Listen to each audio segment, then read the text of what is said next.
comment Dieu ou la nature nous dotait des richesses, mais par exemple, pour l'or, ça se limite vraiment à la frontière. Et donc, le Rwanda, n'oubliez pas qu'avec l'AFDEL, donc le premier fils du Rwanda, c'est l'AFDEL, et on va revenir au fils actuel pour vous mettre au cœur du conflit, a appris à se construire en maintenant l'Est de la RDC dans une situation de conflictualité ou d'insécurité permanente. Et donc, toute idée de paix ou de stabilité contrarie les ambitions économiques du président rwandais. Et donc, c'est dans cette logique qu'il a commencé avec l'AFDEL, plus tard le RCD, plus tard le CNDP, plus tard le M23, encore le M23. On peut passer au slide suivant. C'est pour vous dire qu'il y a une stratégie des proxys qui doivent être au devant de la guerre. Ensuite, l'accompagner d'un narratif. Je vous donnerai des éléments du narratif mensonger du Rwanda pour continuer justement à fluidifier ces conflits. Je rappelle que nous sommes en face d'une guerre. Aujourd'hui, on appellerait ça une guerre hybride. Et donc, dans cette guerre, on n'utilise plus que... Ce n'est plus les armes simplement qu'on utilise. Il y a des armes qu'on utilise, notamment la désinformation. Nous aurons l'occasion de revenir dessus, mais aussi surfer sur les peurs, les ignorances et toutes ces questions pour être sûr que nous maintenons une situation de tensions permanentes, d'incompréhension, des conflictualités qui permet à ces activités des pillages de continuer de prospérer. Je rappelle que lorsque le président de la République arrive aux responsabilités en 2019, parmi les premières actions qu'il a entreprises, c'est d'ailleurs la réconciliation des présidents rwandais et ougandais. Ça s'est passé en août 2019, quelque part en Angola et dans la frontière de la RDC. C'est pour vous dire que la République démocratique du Congo, de par son histoire, il y a des aînés dans la salle, en termes de doctrine diplomatique, nous avons toujours prôné une doctrine de paix. Nous sommes le pays en Afrique qui a le plus grand nombre de frontières internationales. Nous en avons 9. Nous avons à ces titres-là des tribus sur les bords des frontières, j'y reviendrai, qui font que nous, comme République démocratique du Congo, nous sommes non pas seulement les pays moteurs de la région, mais nous sommes le pays moteur du continent et nous avons, nous, les capacités de régler d'autres problèmes de l'humanité. Je peux vous donner quelques exemples rapidement en parlant de problèmes de l'humanité. Nous nous souvenons tous de Léopold II de triste mémoire, mais lorsque Léopold II exploitait au Congo, il exploitait les caoutchoucs. Et si vous regardez l'histoire en Occident en ce moment-là, il y avait, je crois, la révolution industrielle et l'apparition des véhicules. Donc les pneus qui servaient à cette époque-là à renflouer les industries ici, en Occident, venaient de la République démocratique du Congo.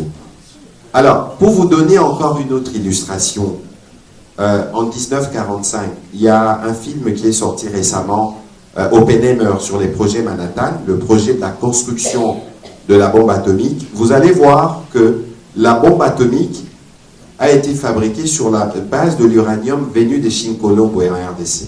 Et si vous regardez, nous sommes dans une université, et donc si vous consultez sur Google le nom d'Edgar Singier, vous verrez que c'était un ingénieur belge, patron de l'Union minière du Haut-Katanga, et qui a bénéficié, je pense, de la plus haute distinction donnée à un étranger par le gouvernement américain, parce que c'est lui qui, dans un délai très court, a fourni l'uranium au projet Manhattan qui a permis à l'Amérique de consacrer sa puissance militaire. Nous sommes en 1945. Et donc, si nous revenons aujourd'hui, je ne voudrais pas nous parler de nos téléphones, mais Roubaïa dont on parle, c'est 15 à 20% des réserves mondiales de coltan. Alors, les coltans est une ressource qui est utilisée dans la fabrication de composants des téléphones. Et si je dois parler des véhicules électriques, le cobalt, nous sommes 70% des réserves mondiales du cobalt en RDC. Et donc, vous voyez que nous sommes un pays qui a toujours été au cœur de toutes les grandes révolutions de l'humanité et un pays qui est appelé à être grand. Et nous l'avons été. Et donc, ce qui se passe ici, je voudrais vous rassurer, ce n'est pas une fatalité. Pour autant que nous, Congolais, nous prenons conscience que ceci ne doit plus se répéter. Je reviendrai dans ma conclusion et pendant les moments des échanges. Mais pour évoluer, donc, on revient sur les slides précédents. Vous allez voir que au début de cette guerre, ou lorsque vous suivez les narratifs mensongers du président rwandais, lorsque je parle de mensonges, je ne parle pas simplement parce qu'il faut le dire. Je parle des mensonges qui sont aujourd'hui assumés par lui-même, le président rwandais. Il y a 2-3 semaines, je pense que nous étions à Washington avec le président, il a fait une sortie publique où il a dit qu'il n'était pas obligé de répondre à la question de Larry Madowo, qui lui avait posé une question claire s'il avait ses troupes en République démocratique du Congo. Vous vous souvenez de sa réponse? Il a dit « I don't know ». Et puis plus tard, lui-même, il dit dans sa sortie, même si j'avais répondu à cette question-là, on ne m'aurait pas traîné en justice à cause de ça. Donc, c'est une république qui est assise sur du mensonge. Et donc, ces postulats-là, c'est les postulats que vous devez toujours prendre en compte lorsque vous analysez les conflits. Et donc, le narratif qui est porté par les Rwandais est un narratif qui est assis sur des prétextes qui ne se vérifient pas, ou sur, on verra sur la question par exemple de discours de haine, sur une instrumentalisation d'une communauté qui n'a jamais demandé d'aucune manière au gouvernement rwandais d'intervenir pour sa protection. Et donc, il y a la question du soutien des FARDC aux FDLR. On peut prendre les slides suivants. Alors, les FDLR, c'est qui? Les FDLR, ce sont des Rwandais. En 1994, lorsqu'il y a eu les génocides, nous avons ouvert nos frontières, on a accueilli, y compris les ex-FAR, ceux qui étaient dans les forces armées rwandaises du président Habyarimana à l'époque. Nous sommes en 1994. À l'époque, ces combattants-là, parce que le président rwandais, je crois qu'il avait 37 ans à l'époque, et donc aujourd'hui, on parle des forces des FDLR qui, depuis 1994, sont en RDC. 32 ans plus tard, on en parle comme s'ils constituaient une menace. D'abord, de 1, si vous vous référez aux déclarations publiques faites d'ailleurs par l'ambassadeur rwandais en RDC, il disait que les FDLR ne représentaient pas de menace. Parce qu'en réalité, nous, aujourd'hui, on ne peut pas renier leur existence parce que d'abord, ils endeuillent les Congolais, ils pillent ou ils font des activités, des destructions de la forêt, ils sont des coupeurs de route, c'est des criminels, mais qui ont leur place au Rwanda parce que c'est des Rwandais. Je rappelle que... Je rappelle aussi à ces propos, justement, que parce que conscient de la menace, nous, avant même que le président de la République n'arrive aux responsabilités, parce que cette guerre, comme j'aime à le dire souvent, ce n'est pas la guerre du président Tshisekedi.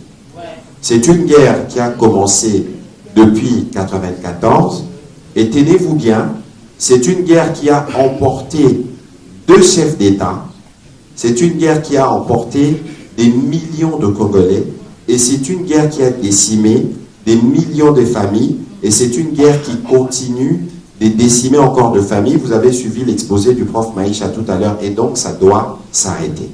Et je pense que nous tous, nous avons une responsabilité là-dessus. Et donc, dans les tableaux du milieu, vous allez voir que nous avons, nous, organisé des opérations nous-mêmes. Souvenez-vous que l'honorable Vital Kamerhe a été évincé de son poste en 2010 parce qu'il avait demandé, reproché au président Kabila d'avoir autorisé des opérations conjointes avec les troupes rwandaises sans l'aval du Parlement. Et donc, sur la question des FDLR, ce qu'il faut retenir, c'est que c'est des Rwandais qui doivent rentrer au Rwanda et que c'est des forces qui ne représentent pas des menaces à la sécurité du Rwanda. Et nous, comme République démocratique du Congo, nous avons pris l'engagement, y compris, on vous a distribué les accords de Washington, de traiter cette question parce que c'est une question des forces qui se trouvent sur notre territoire. Mais on ne peut pas traiter cette question durablement pour les résidus qui restent tant que les troupes rwandaises sont sur notre sol, parce que pour la plupart, ils sont dans la partie du territoire occupée par les forces rwandaises. Alors pourquoi nous les présentons comme un prétexte? Parce que souvenez-vous, les différentes mutations du Rwanda, n'oublions pas, c'est aussi l'histoire, même si ce n'est pas une belle histoire, qu'en 1997, c'était un Rwandais qui dirigeait les forces armées dans notre pays. James Kabarebe, qui est aujourd'hui sanctionné par les gouvernements américains, qui est à l'architecte de toutes ces guerres à répétition dans l'est de la RDC. N'oublions pas qu'il y a eu les RCD qui ont occupé les parties du Kivu pendant plus de 3 ans. Ces FDLR, ils étaient là. Quand le président de la République est arrivé, et les chiffres sont renseignés là, nous avons continué à les rapatrier parce que c'est des Rwandais et ce n'est pas tous qui sont des unités qui peuvent combattre, parce que pour la plupart, ils ont l'âge du président Kagame. Tout au moins ceux qui, en 1994, s'étaient réfugiés en RDC, quelles sont les capacités qu'ils ont pour se maintenir pendant 32 ans et représenter une menace. Et aujourd'hui, dans les narratifs mensongers du Rwanda qui a évolué, on vous parle d'idéologie génocidaire. Mais il faut m'expliquer qu'est-ce qu'ils mettent comme contenu dans l'idéologie génocidaire, si ce n'est les besoins permanents du Rwanda de surfer sur la culpabilité internationale de ne pas avoir agi très vite pour stopper les génocides. Parce que cette question du génocide, autant elle nous a choqués, autant elle a choqué la communauté internationale. C'est pour ça qu'il y a une... On peut passer au slide suivant. C'est pour ça qu'il y a une instrumentalisation permanente de la question des Tutsis ou des Banyamulenge. D'abord, de un, il faut que pour nous tous, ça soit clair. Les M23 ne représentent pas la communauté Banyamulenge. Les crimes commis par les M23 ne sont pas imputables aux membres de cette communauté-là. Parce que la communauté Banyamulenge chez nous, comme les autres Tutsis, sont les premières victimes de la stigmatisation du Rwanda. Je vous donne une illustration. Nous avons un pays avec 9 frontières. Et donc, vous avez les Bazombo du côté du Congo central, vous avez les Bakongo du côté de Brazzaville, les Bateke du côté du Gabon, les Babemba dans le Katanga, et si vous remontez, nous avons les Alours avec les Soudans, nous avons les Hutus et les Tutsis avec le Burundi et le Rwanda, nous avons les Nandés avec l'Ouganda. Bon, supposons, parce qu'on ne peut pas se mentir, je ne connais pas l'histoire des peuples au niveau du Canada, mais il y a toujours des conflits. Mais quelle que soit la nature des conflits entre les peuples, ce n'est pas par les armes qu'on vient les régler. Et vous avez vu que dans les stratégies différentes d'occupation du Rwanda à travers les différents fils depuis 1997, les traîtres ne sont pas que ceux qui sont dans la communauté Tutsi ou Banyamulenge. Aujourd'hui, si vous regardez les supplétifs en chef que je ne peux pas mentionner ici, ils ne viennent pas de ces partis-là. Et donc, et parce qu'il sait, il connaît la sensibilité de Congolais, parce que c'est un sentiment de colère. Nous vivons en communauté. Comment si vous et moi nous avons un conflit, le président d'un pays voisin veut venir vous défendre? Ça expose. Et puis évidemment, il peut y avoir des sentiments de colère, mais la République démocratique du Congo, c'est un pays des minorités. Nous avons plus de 450 ethnies. Nous nous supportons, nous nous tolérons. Et quelle que soit la nature de problème qu'on peut avoir, un chef d'État ne peut pas venir commettre de massacres, utiliser les corps de femmes comme une arme, sous le prétexte de protéger une communauté. On peut avancer au slide suivant. Et donc vous allez voir que, en fait, les vrais enjeux de l'agression rwandaise, c'est l'expansion territoriale, c'est les repeuplements, c'est les contrôles et les pillages de ressources et la survie économique. Alors, sur cette question des survies économiques, tout ce que vous voyez comme prospérité apparente au Rwanda, c'est construit sur la base du pillage de ressources qu'il y a en RDC. Alors, nous avons fait 3-4 choses intéressantes avec les présidents qui sont à la base de cette guerre. D'abord, parce que nous avons voulu assurer les contrôles de l'or. Parce qu'au-delà du coltan, au-delà du tungstène, la principale richesse qui profite à l'économie rwandaise, en partant de la RDC, c'est l'or. 40% du budget du Rwanda vient des bénéfices qui sont issus de l'exploitation illicite de l'or en RDC. Je parle de 40%. les chiffres sont vérifiables. Ils sont à peu près 1,6 milliard si vous regardez les statistiques de 2024. Je ne rajoute pas les statistiques dernières qui sont sorties du fait de l'exploitation de Rubaya, où le Rwanda a accru ses exportations du coltan de 213%. Et donc, en réalité, les FDLR, les discours de haine, tous ces prétextes-là, c'est la recherche ou la poursuite de la mainmise sur les ressources de la République démocratique du Congo. Et donc, nous, aujourd'hui, c'est que nous avons fait. Nous lui avons opposé une stratégie qui repose sur 5 fronts. D'abord, on a un front militaire. Je ne reviendrai pas beaucoup dessus. On a un front diplomatique. On a un front économique. Souvenez-vous qu'au moment où je vous parle, nous avons une action que nous avons intentée contre Apple. Parce que nous avons estimé, et Apple n'est peut-être pas la seule compagnie concernée, que vous ne pouvez pas être un gros fabricant de téléphones, d'ordinateurs portables sans qu'il y ait des composants qui viennent des trafics illicites dans l'Est de la RDC. Parce que nous sommes détenteurs de 20% de réserves mondiales. Et que malgré la persistance de la guerre aujourd'hui, vous avez vu les chiffres, vous avez vu qu'il y a 3-4 semaines, malheureusement, 300 ou 400 compatriotes sont morts dans les mines à Rubaya à cause d'une exploitation massive. Et donc aujourd'hui, dans la dynamique que nous avons enclenchée, je vais passer par là avant de terminer sur la communication. Au plan diplomatique, nous avons été à Washington. Pour la première fois en 30 ans, nous avons un accord signé où le Rwanda reconnaît sa responsabilité dans les activités illicites dans l'Est de la RDC. Et de ces accords, nos lignes rouges ont été bien établies. Vous l'avez l'accord devant vous. Il y a une partie de l'accord, je pense, c'est à la page 13 où on parle d'intégration, où nous, on a dit, par exemple, qu'il n'y aura pas des brassages et des mixages. Parce que ce sont les brassages et les mixages qui ont maintenu notre armée dans l'état dans lequel il se trouve. Je crois que c'est important, il y a un accord quelque part. Je crois que c'est important que je vous lise cet extrait-là, parce que lorsque nous disons que nous avons défini des lignes rouges, parce que cette guerre, nous voulons qu'elle soit la dernière. Il ne faudrait plus qu'un seul président, celui qui viendra après le président, Tshisekedi, ne fasse encore face à cette situation. Ça dure 30 ans. Et aujourd'hui, nous avons les capacités d'arrêter cette guerre parce que nous sommes un peuple qui est conscient de son destin au niveau mondial. Alors, je vous lis rapidement cet extrait-là, parce que c'est crucial, sur l'intégration dans les forces de sécurité.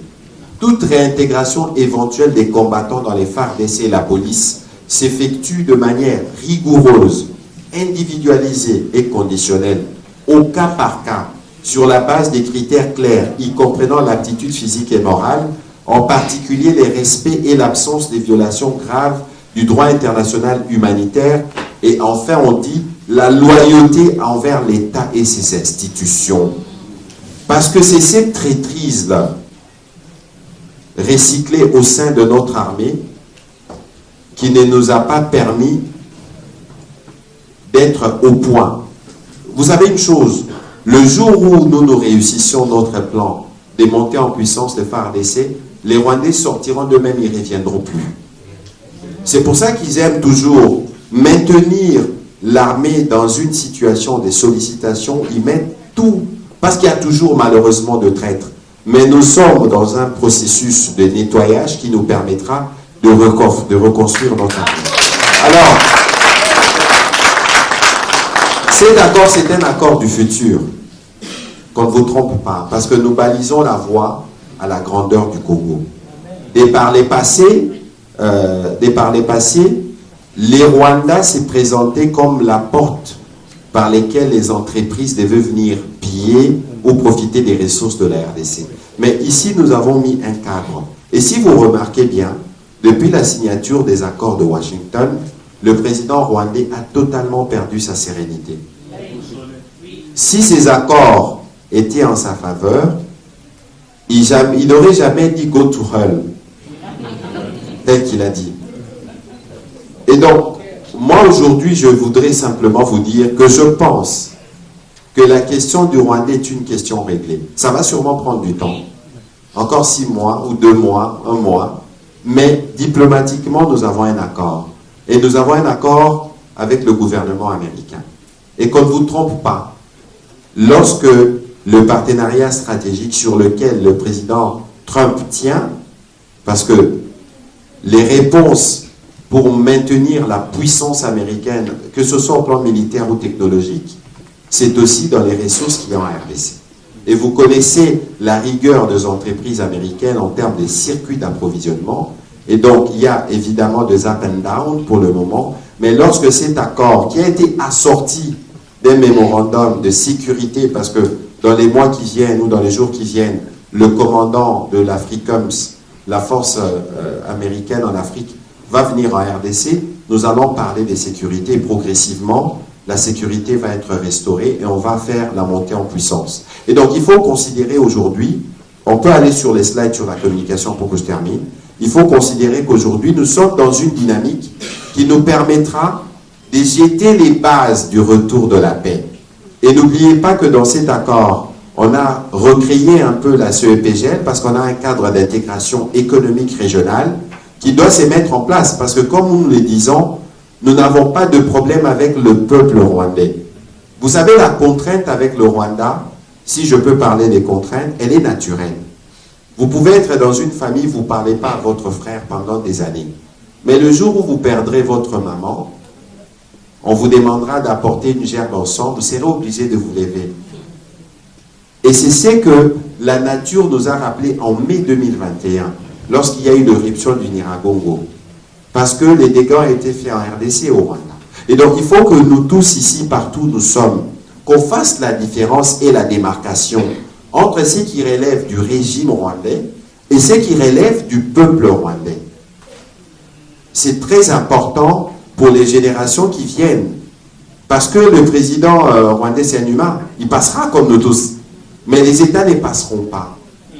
Et donc, il faut, nous, de par notre dimension des grandeurs, parce que nous sommes appelés à être un peuple grand, qui reflète le grand pays que nous sommes, nous devons être sûrs des steps ou des pas que nous franchissons, y compris sur cette question-là.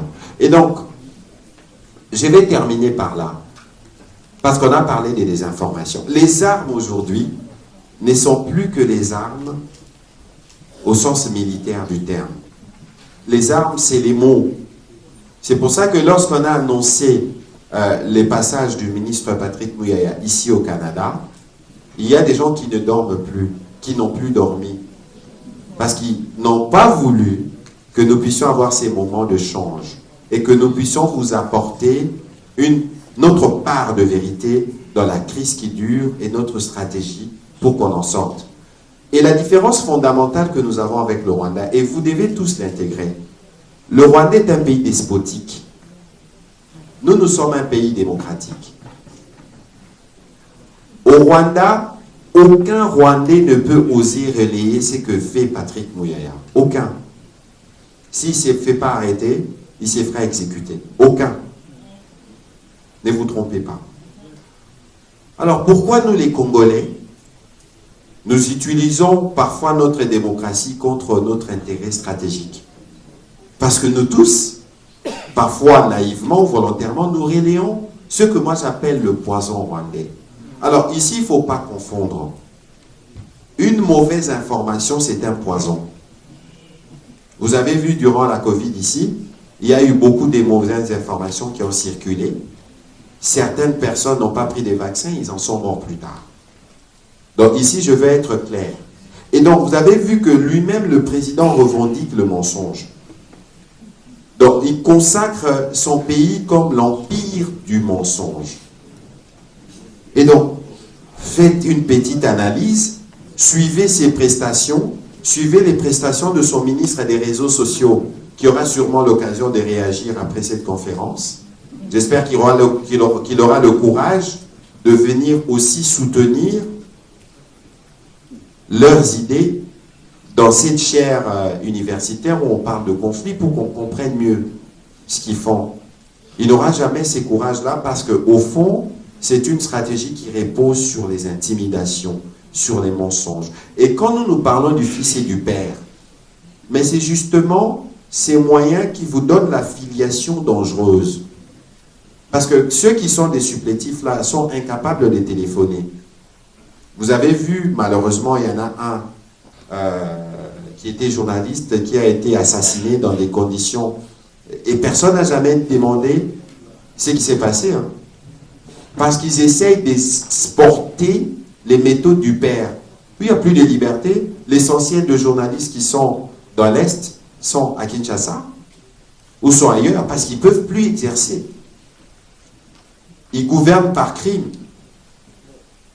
Vous osez contester comme ces jeunes artistes Persona Midengo, on vous exécute parce que vous faites une chanson. C'est ça les méthodes du Rwanda. Alors pourquoi nous, qui sommes un pays démocratique, on va laisser notre écosystème être influencé par le poison qui vient de là? Alors la désinformation qui vient du Rwanda devient une information pour nous si nous n'avons pas les reculs.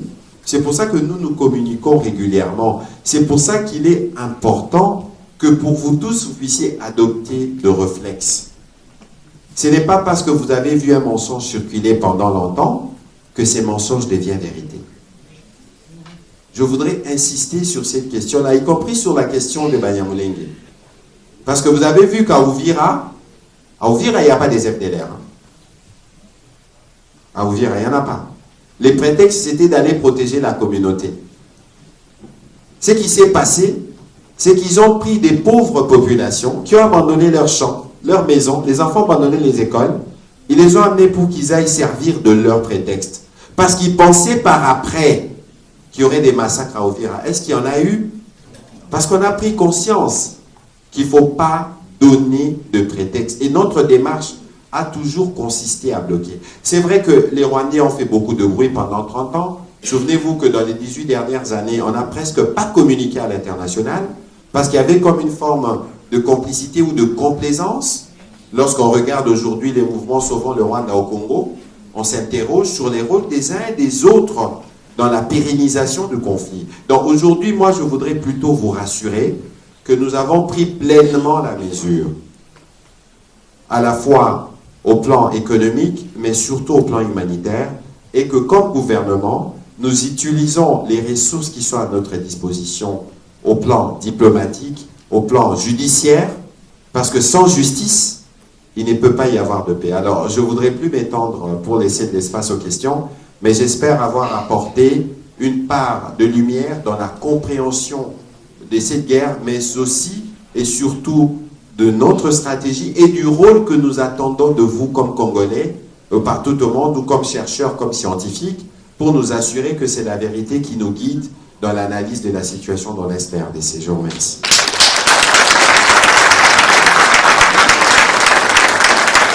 Merci beaucoup, monsieur le ministre. Oui, je reprends. Mardoché Manzanza, étudiant en psychologie à l'Université d'Ottawa. J'ai deux questions. La première question, monsieur le ministre, comment le gouvernement peut-il utiliser la communication publique pour réduire la stigmatisation liée au traumatisme de guerre et encourager la recherche scientifique nationale sur la santé mentale? Ça, c'est la première santé question. mentale, vous avez dit? Oui, la santé mentale. Parce que tenant compte de ce que le professeur a parlé, il s'est fait voir clairement que le besoin est là. Oui, Et on votre doit deuxième pas question. ignorer. Répète un peu votre question, s'il vous plaît. Comment le gouvernement peut-il utiliser la communication publique pour réduire la stigmatisation liée au traumatisme de guerre et encourager la recherche scientifique nationale sur la santé mentale? La deuxième question, je voudrais savoir si le gouvernement serait-il prêt à soutenir la création d'un observatoire national de la santé mentale en contexte post-conflit, en partenariat avec les universités congolaises et canadiennes. Admettons-le que parce que nous disons que nous devons tous participer, il y a des chercheurs qui travaillent de part et d'autre, il y a des Congolais qui sont engagés dans la restauration, dans le bien-être des personnes, des victimes de violences. Moi, par exemple, en 2023, je représentais l'Afrique en France pour un concours international de santé mentale. J'ai été premier. j'ai parlé de la santé mentale des victimes de violences sexuelles à l'est de la République démocratique du Congo, mais ce n'était pas connu. Vous voyez qu'il y a des chercheurs, des personnes qui travaillent partout dans le monde. Si le gouvernement peut être d'accord à l'idée de créer un observatoire qui va réunir les scientifiques de partout et en collaboration la collaboration entre les universités canadiennes et congolaises. Merci. Alors, je profite pour répondre rapidement. D'abord, c'est bien que vous vous préoccupez de la santé mentale, parce que je crois que tous, à certains égards, on peut être sujet à cela. Si vous regardez, c'est que est devenu la vie au XXIe siècle. Alors, comment la communication publique pour réduire la stigmatisation? Vous savez, c'était, je crois, le 25 janvier dernier, on a organisé des journées des mémoires après les événements de Goma. Et j'ai reçu une femme victime qui m'a raconté, je crois que c'est des choses qui sont effroyables. La dame a été arrêtée par les fils, donc les M23, parce qu'elle travaillait à l'époque comme une dame qui traitait les questions des traumatismes et des femmes victimes justement de violences sexuelles. Elle avait déjà été identifiée par les M23. Lorsqu'ils arrivent à Goma, ils la recherchent et ils la trouvent. Alors, au moment de son arrestation, elle était accompagnée de son fils. On a demandé à son fils de coucher avec sa mère. Passez-moi le verbe. Le fils a dit non. Il a été abattu sur le champ. C'est un témoignage public d'ailleurs qui a été diffusé en marge de cette célébration. À cette femme-là, vous dites quoi? Et lorsque le professeur Maïcha a parlé de ces drames-là, je vous donne une illustration récente. Sur Uvira, on a 12 000 enfants qui ne retrouvent pas des familles dans les camps des déplacés où ils sont au Burundi. Ces enfants-là, ils auront quel avenir? Et donc aujourd'hui, il est crucial pour nous d'aller dans les processus des réparations, justement, de tenir compte de ces aspects parce que les traumatismes vécus vous détruisent à vie si vous n'êtes pas étroitement suivi. Et comme c'est un sujet spécifique, vous savez, le malheur dans ceci, c'est que le plus urgent, on veut restaurer la paix, on veut que les autres quittent, donc les pères et les fils, pour nous permettre justement de commencer à traiter ces questions. Mais je vous avoue que c'est un défi et c'est bien que nous puissions avoir des spécialistes sur ces points. On pourra évidemment garder les contacts, de voir si on peut faire le pont avec les collègues qui est dédié. Mais déjà, je peux vous dire qu'avant les débuts de cette conférence, j'ai eu une belle discussion avec les responsables du centre d'études où on a discuté, y compris la possibilité d'importer, je ne sais pas si les termes vaut, une formation masterisante qui partirait d'ici. Donc, on ferait peut-être une forme d'accord entre l'Université Saint-Paul d'Ottawa, donc spécifiquement le Centre d'études en conflit, et l'UNIKIN, ou une institution à Kinshasa, qui permettra de former des spécialistes en conflit et qui auront des diplômes certifiés par les professeurs d'ici. Donc, ça, c'est un engagement qu'on a pris sur lequel on peut collaborer. C'est aussi une illustration pour vous qui vous préoccupez sur ces questions de santé mentale, d'avoir un pont, parce que, comme je l'ai dit, nous tous, je vais terminer en disant que nous tous, on peut être des potentielles personnes vivant avec handicap. Lorsqu'on parle de l'inclusion, il faut faire très attention. Il y a la neige, vous pouvez sortir et vous glisser, et ça vous change votre vie. C'est pour ça qu'il est important pour nous, qui avons une santé mentale en place en apparence, qu'on fasse de notre mieux pour nous assurer, surtout par ceux qui ont été blessés par les traumatismes de la guerre ou qui sont l'objet des différents traitements, pour qu'ils puissent être pleinement réinsérés dans la société avec toutes les facultés. Merci. Merci. Je souhaiterais commenter. les traumatismes de guerre ou les traumatismes en RDC, ça date des décennies, hein, depuis que les mains étaient coupées, depuis que des violences après les indépendances et des violences avec les guerres. Je dirais que c'est pas exagéré de dire que la population congolaise a connu énormément d'événements traumatisants, et donc il y a une grande partie de cette population qui, si évaluée, pourrait avoir un résultat en termes de traumatisme. Alors, par rapport à la question de la communication publique excellente, si je peux faire référence à ce qui se passait, je pense, au Bangladesh après la guerre contre le Pakistan, où les survivantes de violences sexuelles, le gouvernement les a identifiées comme étant des héroïnes de la guerre pour aborder la question de stigmatisation, parce que à l'est de la RDC, à cause des violences sociales que j'aborde dans mes recherches d'ailleurs, les femmes sont souvent stigmatisées, les victimes sont stigmatisées, sont rejetées, et ça amplifie la souffrance. Donc, au niveau de la communication sur est-ce qu'il y a moyen de les intégrer dans la normalisation congolaise, et les figures publiques peuvent servir de modèle dans la manière de les adresser, dans la manière de proposer ici.